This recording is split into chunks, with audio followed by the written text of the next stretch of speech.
Hi guys, today I'm going to show you how to make some pizza dough and bread in case you can't get to the store. Maybe you don't want to go to the store. Maybe that freezer's empty and you're running out of everything. Maybe you're tired of paying 30 bucks a night for pizza. I know we're supposed to be supporting, but that's a lot of money just for pizza. And pizza is something we enjoy and we want to have. So I'm going to show you an easy way to make some pizza dough today. I'm also going to show you an easy way to make some French bread. So get ready, we'll grab some ingredients and get started. Alright guys, so let's talk ingredients. We've got a few different things here. Most of them will apply to both recipes, but then we've got some that will only apply to the pizza dough.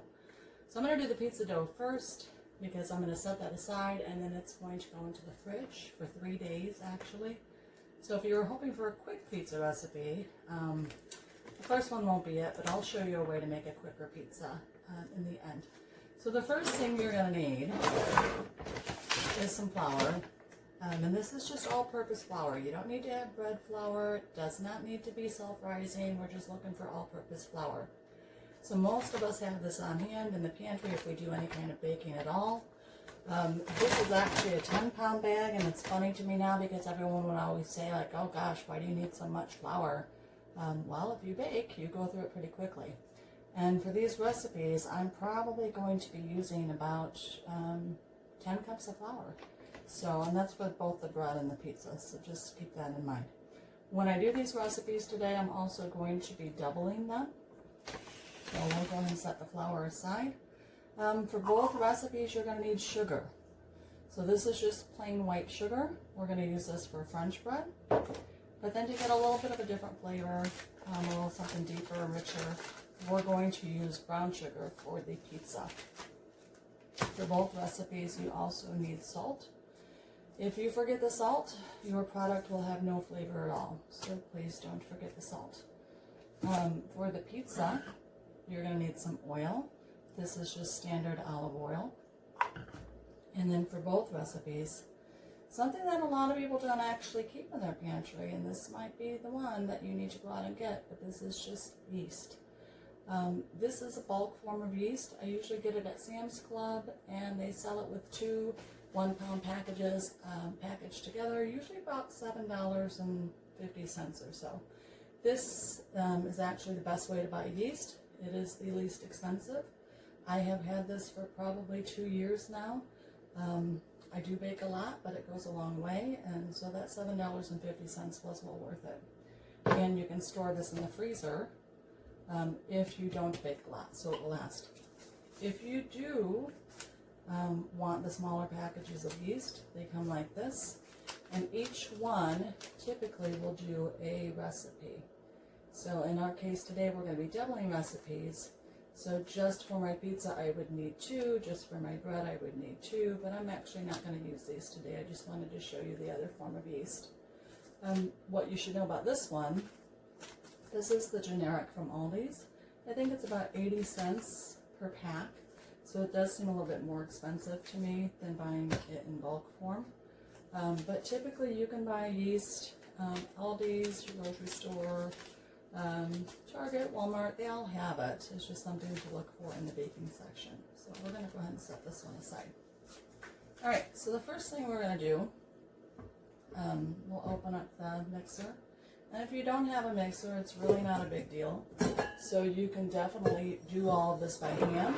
It's just a little bit more time consuming. And it is also a little bit more labor intensive. I do have another video that I will put down below if you need to know how to knead by hand. So the first thing I want to do is we're going to have to get 2 cups of flour. And I'm not going to sift this or anything. I'm just going to drag off the top into the bag. And there's 1 and 2. Here's 2. And this recipe is going to be the pizza dough. So we're going to make some pizza dough first, and then we'll make the French bread second. The next ingredient that I'm going to need, we're going to go ahead and get the sugar. And since this is the pizza dough, I'm going to be using the brown sugar. Is it a huge flavor difference? No, but the kids do seem to like it, and everybody seems pretty happy when I make it this way. So we're going to go for 2 full tablespoons of sugar.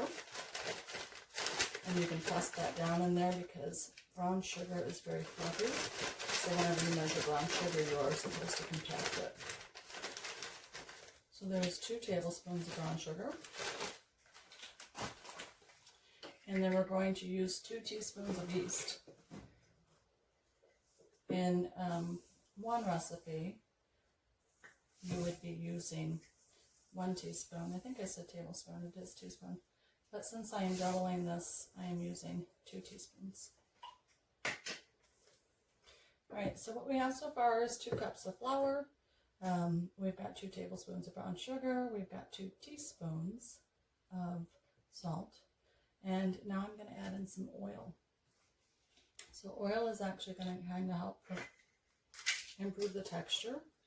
It also provides a little bit of structure, a little bit of fat to the product. So we're going to do 2 tablespoons.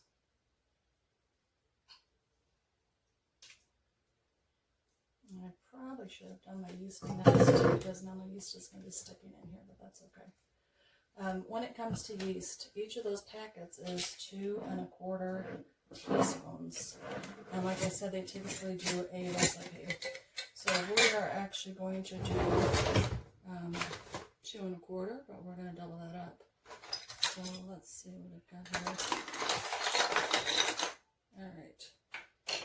So I'll apply that one. So here is a teaspoon. So there's 1, 2, and a little bit for that 1/4. And then there's 1, 2, and a little bit for that 1/4. So that is 2 1/4 twice, which is 4 1/2 teaspoons of yeast, or that would make up 2 packets. And we'll set that aside. All right, now something I don't have is the water that's going to go into all of this. So we need to get a couple cups of water going, and those cups of water need to be warm.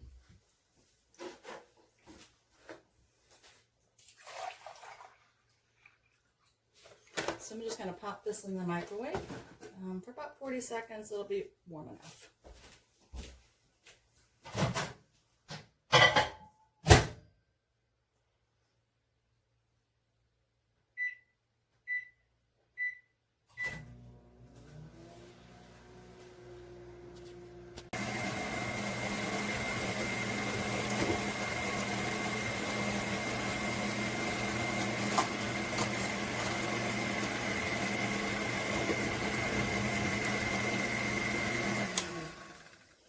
Alright guys, let me just bring you up to speed as to what I've done so far.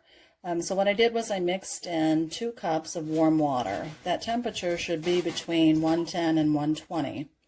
How are you going to tell if you don't have a thermometer? Well, the best way to do it is kind of the same way you test a baby's bottle. So you can put a little on your wrist, or you can dip your finger in there, and it should not be burning hot and it should not be cold. So as long as you have it warm, lukewarm, you'll be just fine. So what I want to do now is show you how this is all going to come together, because as you just saw, it's still really soupy. So now I need to knead in or mix in about 2 to 2.5 cups of flour. That would be for a single recipe, but since I've doubled this, we're probably going to go close to 4 to 5 cups of flour. So I'll be kind of tapping that in, measuring it from the other side of the mixer, which I know is hard to see right now, but I just want you to watch and see how this comes together. And then we're going to switch off, and we're going to put the dough hook in, because that will help finish it off. All right, here we go.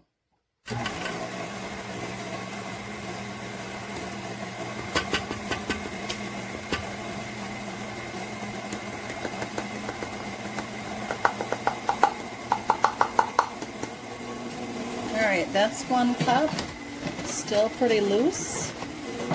So we're going in with a second. And we're just tapping that in from the side slowly.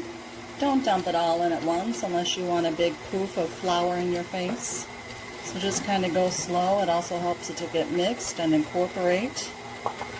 Alright, we're at 2 cups. The machine is not stressed out at all. It's not clunking. And that's actually kind of important, and I want you to listen to that and see if you can tell when. Because it'll be at that point that we're going to switch to the dough hook. So right now we're still using the batter beater, the beater hook. Alright, so this is our third cup of flour. You can hear the machine, it's starting to have to work a little.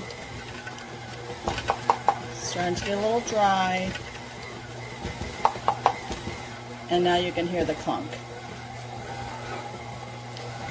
So it's not really hard on the machine. These machines are meant to take it, but at the same time I still need to add more flour. So I'm going to go ahead and switch to what they call the dough hook. Alright, so you unlock the top of the machine and out of position. And then I'm just going to use a knife to just kind of scrape down this beater. And then we'll change that over. And if you're wondering why my beater looks a little bit off color, we are on a well. So you're going to see a lot of the effects of well water. Lovely. Alright.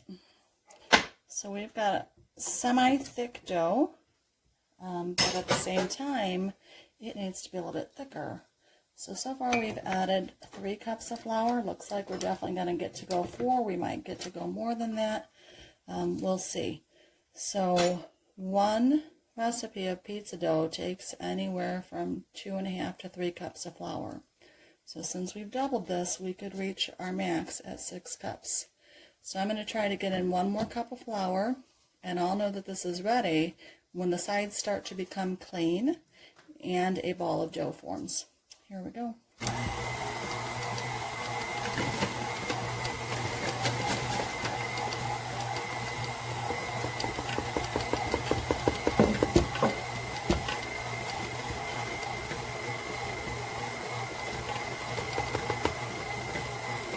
Alright, you want to slow down on adding in the flour. You need to let it work and let it mix and let it pull that dough together.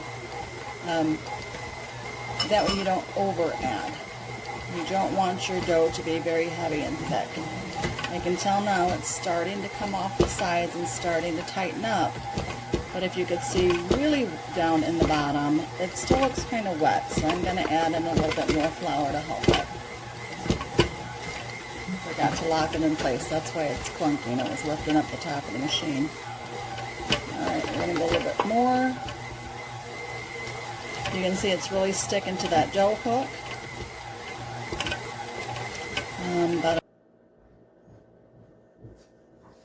Alright guys, so we are at the end of the bread, or I'm sorry, pizza dough making. I just want to show you, it kind of formed a nice little ball. What I'm going to do with this now is to put it into this larger bowl. Flopped right out of there. That's awesome. And the reason for that is because now this is going to sit in the refrigerator for 3 days. Yeah, we're going to go 3 days. Let me stick this in there. I'll tell you why. Alright, so why 3 days? Because we want it to have flavor. And if you've ever tried to make pizza dough before, you may have made the mistake of making dough, rolling it out, and serving it up. And to be honest, it doesn't have any good flavor that way. You might even say it tastes like cardboard. So what's going on in those 3 days is you're really getting good yeast development. So it is literally fermenting. And though you may not like to hear this, we have a joke at our house, and that joke is, but did you let it rot? And I will simply say, yep, it's got that good 3-day rot going. And that is actually what it takes to get that good yeast flavor. If you've ever thought about it, it almost kind of tastes like the background of a beer. But that is simply because of that yeast flavor. So what I'm doing now is I'm starting out to make French bread. And I'm only going to make 1 loaf, so this is not going to get doubled. So this is just a true standard recipe for French bread. What I've done so far is I've got 1 cup of flour, 2 and about 1/4 teaspoons of yeast, a teaspoon of salt, please don't forget it or your bread will have no flavor, and then a tablespoon of sugar. Regular white sugar is fine. So this is the same principle. It's going to come together in the same way. I've only got, or actually I poured 2 cups. I only need 1 cup, so let me pour some of that out of there. So we've got 1 cup of warm water, 110 degrees to 120. Yep, feels about right. Feels warm on my finger, but it's not too hot. So we're going to go ahead and get this started. and we'll get it mixed up. And we'll see if we can get this one going quicker, and then we'll take you to the rolling out the dough stage.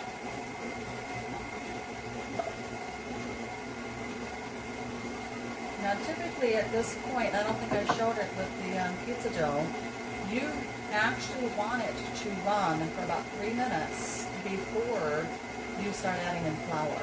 So if you've ever made a cake before, you've ever done any kind of baking, you know that flour clumps and lumps, and then you have like this clumpy batter. And if you let this run for 3 minutes, it will work that out of there, and you'll have a nice, thin, even batter with no lumps in it. So I'm going to let this go for about 3 minutes, and then we will come back and start adding flour. I'll go ahead and put some of these things away since we're done with them.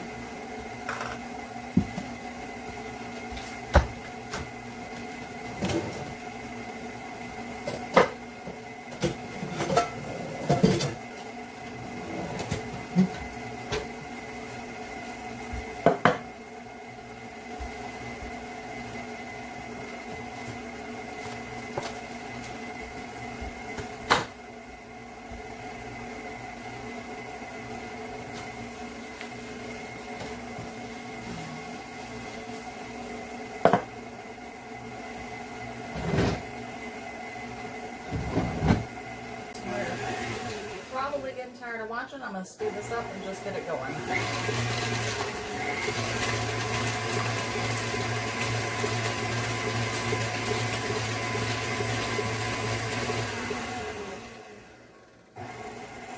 Alright, that actually looks pretty decent. I don't see too many clumps. So I am going to go ahead and start adding in the rest of that flour. Same like before. We're just going to tap it into the side. Don't just dump. You'll have a big, huge puff of white flour in your face. Nice and slow, and let it mix and incorporate.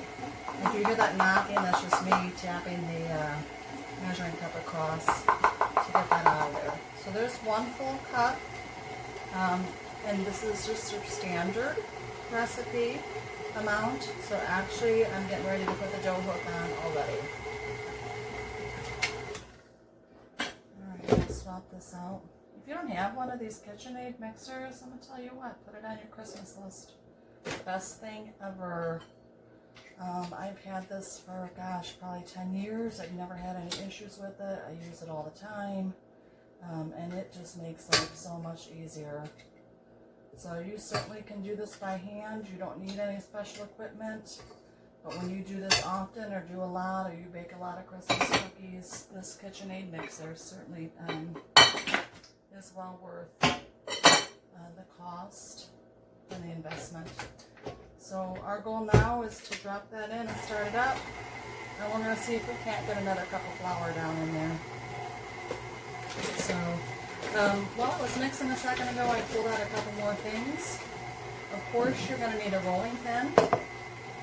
I have to laugh when you say no special equipment. You actually don't even need this. When I was growing up, I remember my aunt just used to use a canned good item.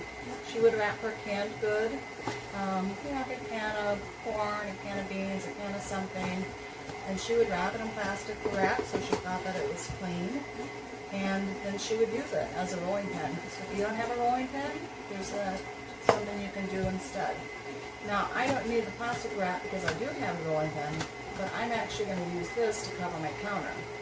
It makes for a lot easier cleanup, and it kind of puts my mind at ease, just in case I didn't get something cleaned up off the counter, which I really try to do, but I don't know why. It always just kind of weirds me out, thinking that maybe there's something there. Alright, so we're still working in this cup of flour, and I didn't get more in there, I just didn't have a full cup the first time.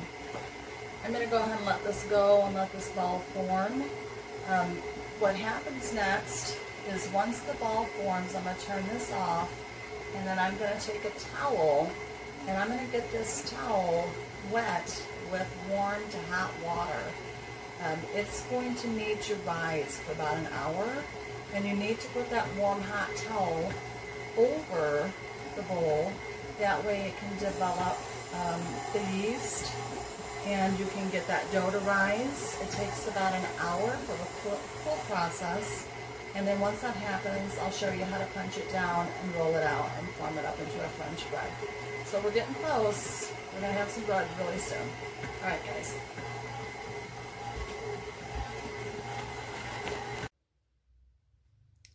All right, guys, so it's been an hour and the dough has had time to rise. So we're going to just take off this damp towel for now and set it aside. You can see that the dough is looking much fuller, and it's very soft and very poofy. So what we're going to do is we're going to sprinkle that down with some flour and just kind of work it out of there. And then we will put it out onto the counter. And on the counter I've got saran wrap laid out, and then I've got it floured up. So we're just going to get our hands in here and pull that dough on out of there. All right. Get that out of the way. So now the goal here is not to make a loaf, but we are going to roll it out into a large rectangle. And then we will do something that they call jelly roll from one end to another. And just to make sure nothing is going to stick, we're just going to kind of lightly coat everything in flour, and we're just going to get in there with your hands and just roll it back and forth. Think of the good old days of preschool or working with your toddler at home, because it's a lot the same. So we want this to go as thin as possible, probably down to 1/4 of an inch or a little thinner. And you're just going to work that dough into a large rectangle to the best that you can. If it starts to pull up like that, that just means you need more flour on your rolling pin. No worries. Put a little on there and go again. All right. There we go again. Come on this way. I want a little bit of a wider dough or a wider loaf, so I'm going to press it out to the sides as far as they'll go. And I will work both sides at it, trying to make it even and make a nice rectangle. Now you don't want it so large that it's going to overspan your pan that you're going to bake it on. So just be a little aware of that. All right, a couple more and we'll be good. Now I've been doing this for quite some time, and if you can get a nice perfect rectangle, that is awesome. I'm pretty well set with a fairly decent one. So we're going to call that one fairly decent. All right. So now what I need to do is I'm going to roll it all the way to the end to create my loaf. Now I can simply take this edge and fold it over. And once I fold it over a couple times, it will get going. Once I get it going, then I can just take my hands and gently push it. Some little spots might be thicker than others, depending on how evenly you rolled it out. So we're just going to keep going and checking those ends in. And we'll go all the way to the end. Could have used a little bit more flour. All right, I'm starting to go at an angle because I know this side is a little bit more full. And I'm trying to get it to balance out. All right, close enough. Now moving this thing is kind of awkward, so the easiest way to move it is to turn it like this. We can always straighten it back out once we get it onto the pan. All right, so that being said, here are your last steps. You simply carry it over to your pan. Parchment would be fine. If you want to use parchment paper, I never really have any issues with it sticking. So I just lay it out there. And you can see my pan is well used. All right, it is ready to go. Almost. It needs another half hour to rise. If you bake this right now, you're going to have a very dense, tiny loaf of bread. So this is actually going to double in size. It's going to be about a half hour. I'm going to get this stamp again with warm to hot water. I'm going to lay it right over there. And then we are going to set it aside for a half hour. Once that half hour is over, it's going to go into the oven. I usually bake mine at about 350 for about 35 minutes. Now I was saying to you earlier that if you didn't want to wait 3 days for your pizza and you wanted a quicker pizza, you can always make a French bread pizza. And the way that you make a French bread pizza is to simply cut your French bread in half once it's done, and then put your pizza ingredients on it and cook it again until it's to your liking. So that would be a quick, easy pizza night if you simply turn this loaf into French bread pizza. Otherwise, with the dough that I have in the fridge, I'm going to let it set for 3 days. It's going to stay in the fridge the whole 3 days. Don't leave it out sitting anywhere, because that's not what I meant. We simply want it to be a slow ferment of that yeast to bring up that flavor, so that you've got a great flavored pizza crust. All right, but for now, this is a half hour. We're just going to put it somewhere warm in the kitchen. So I usually put it next to the stove, and I turn the stove on, and then that'll kind of help it to warm, and that dough will rise. After that, it'll be into the oven.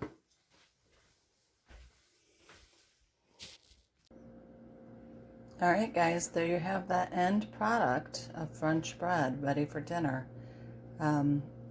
So what happened after it rose for a half an hour on the counter, you pop it into the oven at about 350 for 30-35 minutes, depending on how dark you like it. And that's it. You pull it out, slice it up, it's ready to go. Everybody loves this bread. I'm always asked to bring it for holidays and such. It's really basic, but it is really tasty. So I hope you try it. And if you wanted a quick pizza, you could always take this and then cut it lengthwise, open it up like garlic bread, put your sauce on, put your cheese, your toppings, pop it back in the oven for about 15 minutes until it's golden brown, and then you've got a French bread pizza. You could also use this to make garlic bread. Same way, slice it open, put a nice thick layer of butter, garlic, Parmesan cheese, pop it back in the oven. So it's actually a very versatile bread. You can do a lot of things with it. Day or two, when you haven't finished it off, slice it up into little cubes, throw on some butter or some oil, put some seasonings, pop it back in the oven, and you can make yourself some really tasty croutons too. So well worth the time, guys. And I gotta be honest, we are in a time when we all have time. So use that time to make a plan, work on your skills, bake a little, learn something new. And if you do like this, or you have tried it, let me know in the comments below. And if you like these kind of videos, make sure you hit the like button and subscribe. Planning to do a lot more real soon. Alright guys, take care.